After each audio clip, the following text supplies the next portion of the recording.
ఇది ఏడో రోజు ఇరాన్కి ఇజ్రాయెల్ మధ్య వారు. దీన్ని మొదలుపెట్టింది అయితే ఇజ్రాయెల్ మొదలుపెట్టింది ఈసారి. దీనికి ప్రధాన కారణం ఏంటంటే ఇరాన్ దగ్గర ఆ, న్యూక్లియర్ వెపన్ గ్రేడ్ యురేనియం నిల్వలు పెద్ద ఎత్తున పెంచుకుంటూ వెళ్తుంది. మామూలుగా యురేనియం నిల్వల్లో ప్యూరిటీ 60% దాటి 90% వరకు వెళితే అది న్యూక్లియర్ వెపన్స్ తయారు చేయడానికి సరిపోతుంది. సో ఇది 60% క్రాస్ అయిపోయింది. వాళ్ళు 2 వారాల్లోనే న్యూక్లియర్ వెపన్స్ తయారు చేయగలరు. ఇప్పుడు ఆపకపోతే న్యూక్లియర్ వెపన్స్ ఇరాన్ తయారు చేసేస్తుంది. తయారు చేస్తే మన మీద వేస్తుంది అన్న భయంతోనే ఆ, ఇజ్రాయెల్ అటాక్ చేసినట్టుగా చెప్తున్నారు. కానీ ఇరాన్ని సపోర్ట్ చేసే వాళ్ళ వాదన వేరే రకంగా ఉంది. అదేంటంటే ఇరాన్ ఎప్పటి నుంచో ఎన్పిటి అంటే non proliferation nuclear non proliferation ట్రెటీలో సంతకం చేసింది ఇరాన్. సో అంటే మేము న్యూక్లియర్ వెపన్స్ ని తయారు చేయము అని చెప్పి ఒక అగ్రిమెంట్ లో సంతకం చేసింది.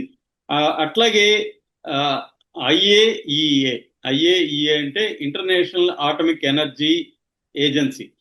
ఇది ఆ, గత సంవత్సరంలో ఇరాన్లో 15 సార్లు పర్యటించి 15 సార్లు ఇరాన్లో అనేక సైట్లను ఇన్స్పెక్ట్ చేసింది. సో నిర్ధారణగా న్యూక్లియర్ వెపన్స్ ఉన్నట్టుగా ఈ ఆటమిక్ ఎనర్జీ ఏజెన్సీ చెప్పలేదు. మరోవైపు ఇజ్రాయెల్లో ఈ న్యూక్లియర్ బాంబు తయారీ ఉంది. వాళ్ళు ఇప్పటి వరకు ఈ ఆటమిక్ ఏజెన్సీ ఇజ్రాయెల్కి వెళ్ళలేదు, ఇన్స్పెక్ట్ చేయలేదు.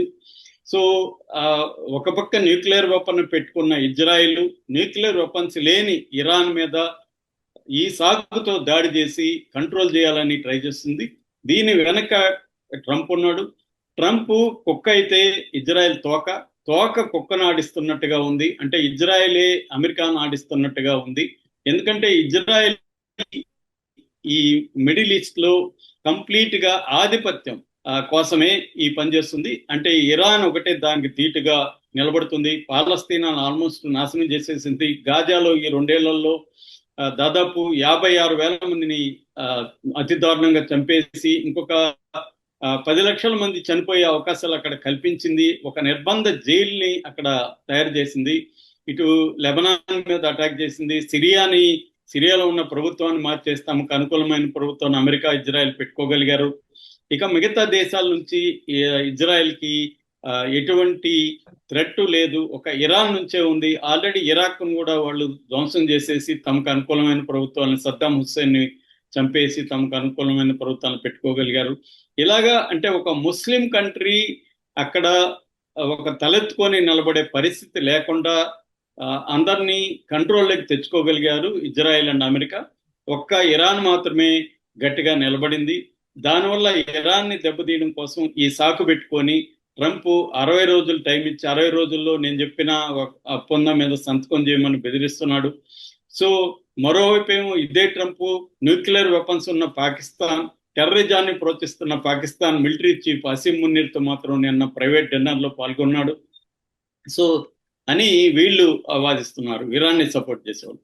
ఈ నేపథ్యంలో ఇరాన్ అసలు ఏమాత్రం తగ్గలేదు. డైరెక్ట్ గా ట్రంప్ కే వార్నింగ్ ఇచ్చింది. ఎందుకంటే ట్రంప్ అంతకుముందు ఇరాన్కి ఒక సీరియస్ వార్నింగ్ ఇచ్చాడు. అదేంటంటే మీ దగ్గర వెపన్స్ ఉండొచ్చు, మీ దగ్గర చాలా ఉండొచ్చు, కానీ నేను అనుకుంటే మీ సుప్రీం లీడర్ ఎవరైతే ఉన్నాడో ఐతుల్లా ఖొమేని, అతను ఎక్కడున్నాడో మాకు తెలుసు, మేము అనుకుంటే అతను చంపగలం, కానీ ఇప్పుడు నేను చంపదలుచుకోలేదు, కానీ మా ఓపికను పరీక్షించకండి అని ఒక తీవ్ర హెచ్చరిక చేశాడు.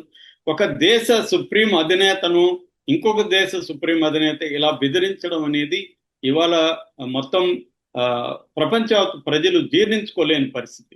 అంటే ఫర్ ఎగ్జాంపుల్ ఇప్పుడు ఇదే ఒక మోడీనో ఒక అసీం మునీర్నో ఇంకోనన్నా ఇలాగ బెదిరించగలడా?